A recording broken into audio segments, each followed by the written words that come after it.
Murikkumvayal vocational higher secondary സ്കൂളിൽ SSLC higher secondary VHSC പൊതുപരീക്ഷകളിൽ മികച്ച വിജയം നേടിയ വിദ്യാർത്ഥികളെ അനുമോദിക്കുന്നതിനായി വിജയോത്സവം സംഘടിപ്പിച്ചു. PTA പ്രസിഡന്റ് രാജേഷ് മലയിൽ അധ്യക്ഷത വഹിച്ചു. Poonjar MLA advocate Sebastian MJ ഉദ്ഘാടനം നിർവഹിച്ചു.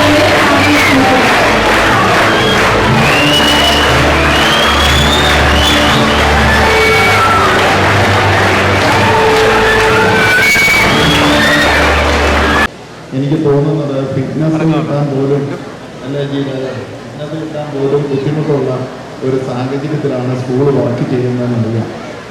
അപ്പോൾ തീർച്ചയായിട്ടും വിദ്യാഭ്യാസ വകുപ്പിൽ നിന്നുള്ള സ്കീമിൽപ്പെടുത്തി നമ്മുടെ സ്കൂൾ മൊത്തത്തിൽ എസ്റ്റിമേറ്റ് എടുത്ത് പുനർനിർമ്മിക്കുന്നതിനുള്ള നടപടിക്രമങ്ങൾ ചെയ്യാം എന്നീ അവസരത്തിൽ ഞാൻ സൂചിപ്പിക്കുകയാണ്.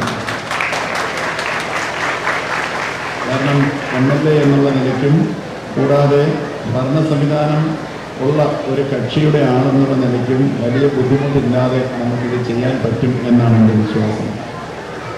ഇതോടൊപ്പം നമ്മുടെ വിദ്യാഭ്യാസ രംഗം തീർച്ചയായും സമൂലമായ മാറ്റങ്ങൾക്ക് ഈ ഗവൺമെൻറ് തുടക്കം കുറിക്കുക. കാരണം നിങ്ങളുടെ ഇന്നത്തെ രീതിയിലുള്ള കൺവെൻഷൻ അല്ലെങ്കിൽ പഴയ രീതിയിലുള്ള പാഠ്യപദ്ധതികൾ ആധുനിക വിദ്യാഭ്യാസത്തിന് ഒട്ടും പ്രയോജനം ചെയ്യില്ല എന്ന് വിലയിരുത്തൽ ഈ കാലഘട്ടത്തിലുണ്ട്. അതുകൊണ്ടാണ് വിവിധ രാജ്യങ്ങൾ പഴയ കോഴ്സുകൾ പൂർണ്ണമായും നിരാകരിക്കുന്നത്. ഈ അടുത്ത കാലത്ത് നമ്മുടെ ചൈനയിലെ 12,000 കോഴ്സുകളാണ് നിർത്തലാക്കിയത്. നമുക്ക് കമ്പ്യൂട്ടർ അധിഷ്ഠിത വിദ്യാഭ്യാസത്തോടൊപ്പം ആർട്ടിഫിഷ്യൽ ഇൻ്റലിജൻസ് അല്ലെങ്കിൽ നിർമ്മിത ബുദ്ധിയുടെ സഹായത്തോടെയുള്ള വിദ്യാഭ്യാസ സംസ്കാരം കൊണ്ടുവന്നില്ല എങ്കിൽ നമുക്ക് മുമ്പോട്ട് പോകാൻ പറ്റാത്ത സാഹചര്യമാണ് എന്ന് മനസ്സിലാക്കിക്കൊണ്ട് തന്നെയാണ് ഗവൺമെൻറ് MLA ചടങ്ങിൽ ആദരിക്കുകയും ചെയ്തു.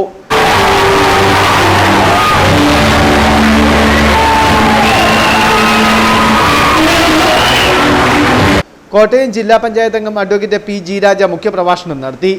SSLC +2 VHSC പൊതുപരീക്ഷകളിൽ ഉന്നത വിജയം നേടിയ വിദ്യാർത്ഥികളെ ചടങ്ങിൽ ആദരിച്ചു. പ്രിൻസിപ്പൽ ഇൻചാർജ് ആന്റണി ജോസഫ് സ്വാഗതം ആശംസിച്ചു. കാഞ്ഞിരപ്പള്ളി ബ്ലോക്ക് പഞ്ചായത്ത് അംഗം സിനിമോൾ തടത്തിൽ, മുണ്ടക്കയം ഗ്രാമപഞ്ചായത്ത് വൈസ് പ്രസിഡന്റ് രജനി ഷാജി, വിദ്യാഭ്യാസ സ്ഥിരം സമിതി chairman Sivakumar, SMC chairman Radhakrishnan PB, MBTA president Manasi Aneesh, head mistress Sheela KJ എന്നിവർ ആശംസകൾ നേർന്നു. VHSC principal Suresh Gopal PS കൃതജ്ഞതയും രേഖപ്പെടുത്തി.